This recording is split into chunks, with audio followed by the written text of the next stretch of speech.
Everybody loves to rag on Alexandria Ocasio-Cortez. And by everybody, obviously, I mean anti-establishment folks, kind of misanthropes, but for the most part, conservatives. Why? Well, she's just a gaffe queen, okay? I actually tend to agree with a decent amount of her policy positions. Unfortunately, I think that to a certain degree, she can't articulate them properly. It makes it pretty challenging, but it's no secret to many of you that I was a big fan of Bernie Sanders. He let me down in a lot of ways, but hey, it is what it is. Here's what's fascinating. Got this article from Daily Caller. Inside Alexandria Ocasio-Cortez's strange allure among conservatives. I think it's fair to say that, yes, conservatives will rag on her often. But it's also rather interesting to see that sometimes, or at least how they say it in this article, there may be a decent amount of people who are Trump fans who like Alexandria Ocasio-Cortez, at least a little bit. And there's a really obvious reason for it. She is a populist. It was between 12 and 18%, I believe, of Bernie Sanders supporters who voted for Donald Trump. I think it stands to reason there are a decent amount of Trump supporters, I don't know how many, but maybe a similar amount, that say, you know, I still kind of like Ocasio-Cortez's policies. Why? She's a populist. And there is a decent overlap to a certain degree. Now, Bernie Sanders is all about protecting the working class, so he's been strong on border security to a certain degree. He's kind of, you know, walked back a little bit. Bernie, he let me down in a lot of ways, but he's been very nuanced. And Bernie's he's a populist, right? So there is that overlap between him and Trump. Bernie's opposing these free trade agreements, so is Trump.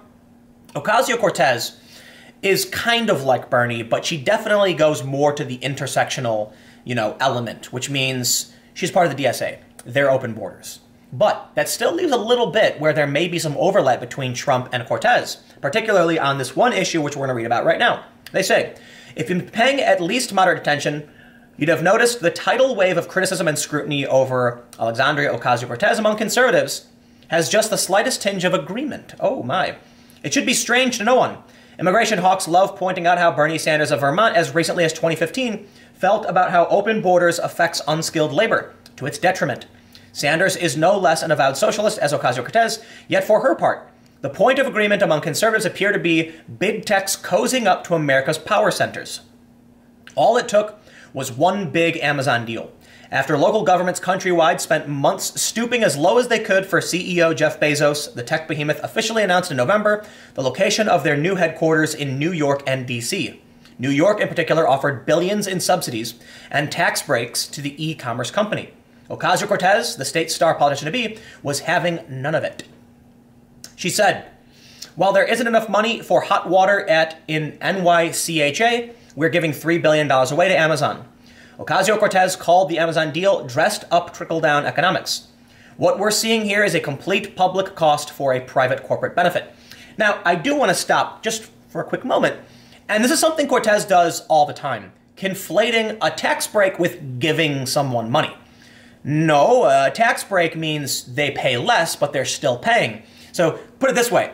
Amazon has to give this much money to New York. New York says, just give us this much if you'll come here.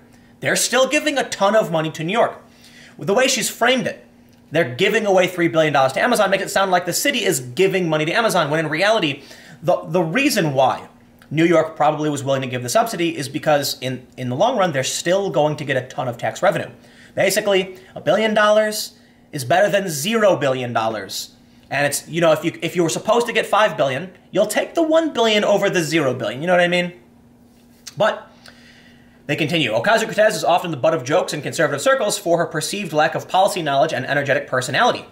But on this issue, she found herself allied with a few prominent leaders in the conservative movement.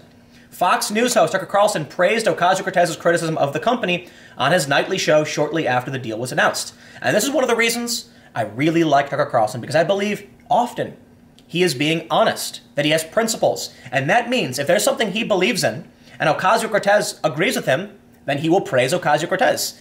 Now, I don't find my politics in alignment for the most part with Tucker Carlson, but I really respect principle. I really respect you when you can see someone being honest and willing to acknowledge there's something here Ocasio-Cortez is saying that, you know, we can agree with, right? But let's carry on.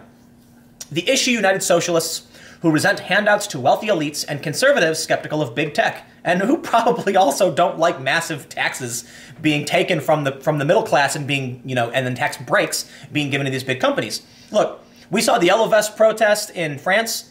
It's a very complicated issue, but at least part of it is that the president, his administration, issued tax cuts for the wealthy.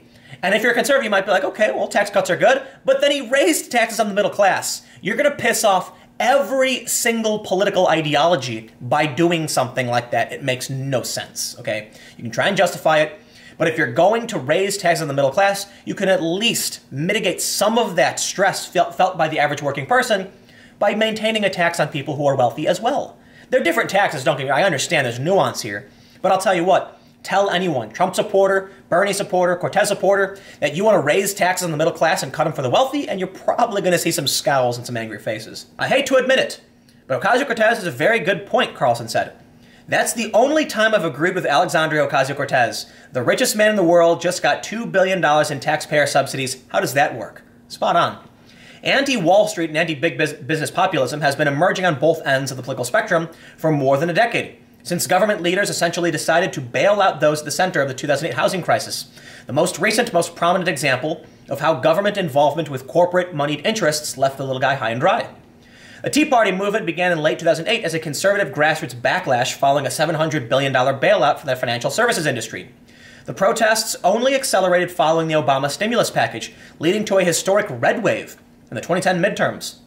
Actually, you know, I think something is interesting. Beginning of Occupy Wall Street, they were conservatives there, straight up. However, the conservatives tended to be older, and so they didn't have the energy or the will to sleep in a park. There were some old couples, they pulled up lawn chairs, they sat there. There were some Ron Paul libertarians, and there were conservatives. But over time, the conservatives would leave, they would go back to their home, they would go back to work, and the young people who didn't have jobs would stay, and then everything ended up getting dominated by the left. But the interesting thing about it is that the sentiment among the conservatives was still there. They just went somewhere else. And I think now what we see with Bernie and Trump, the populism of the left and the right, is a result.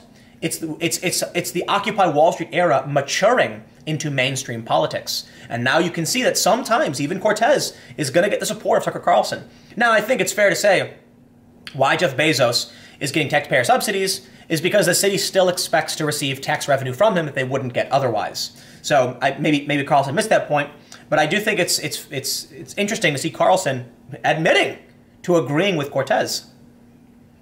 Oh, they bring up Occupy. So they say a few years later, the Occupy Wall Street movement took hold, with leftist protesters camping out on Wall Street in New York City in protest similar to the spirit, it wasn't on Wall Street, but in a similar spirit to the Tea Party Patriots.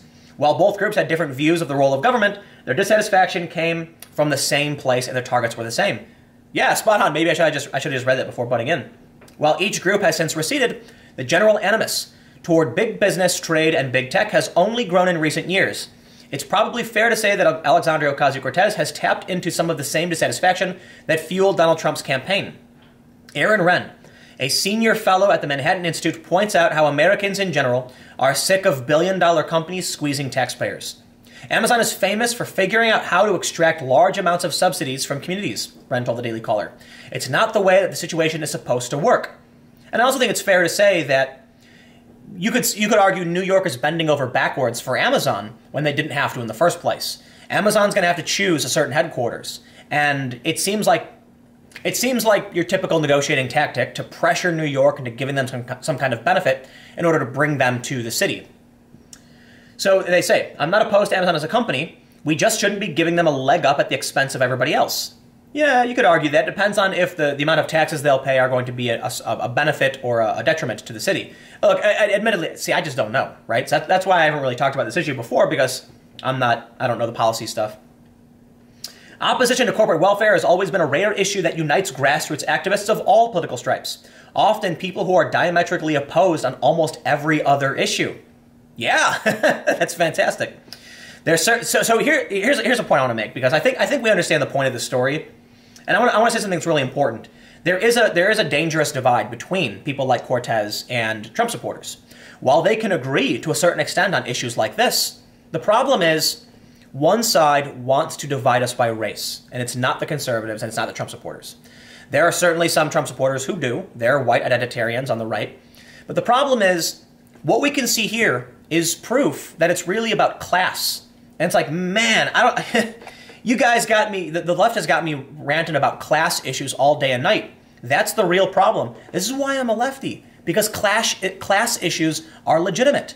Why are people on all sides of the aisle upset about this? Because it's the working class. It's the real people of this country who are upset with the elites, who are running amok and getting all the privileges. And you can say the left and the right are going to agree. The only problem is, in my opinion, is the left is going to say, oh, but white people this, white people that, privilege, male. It's like, well, hold on, man. Hold on. If there is a poor white person, we shouldn't tell two people of equal class that their race is what divides them. We should say you're both poor working people.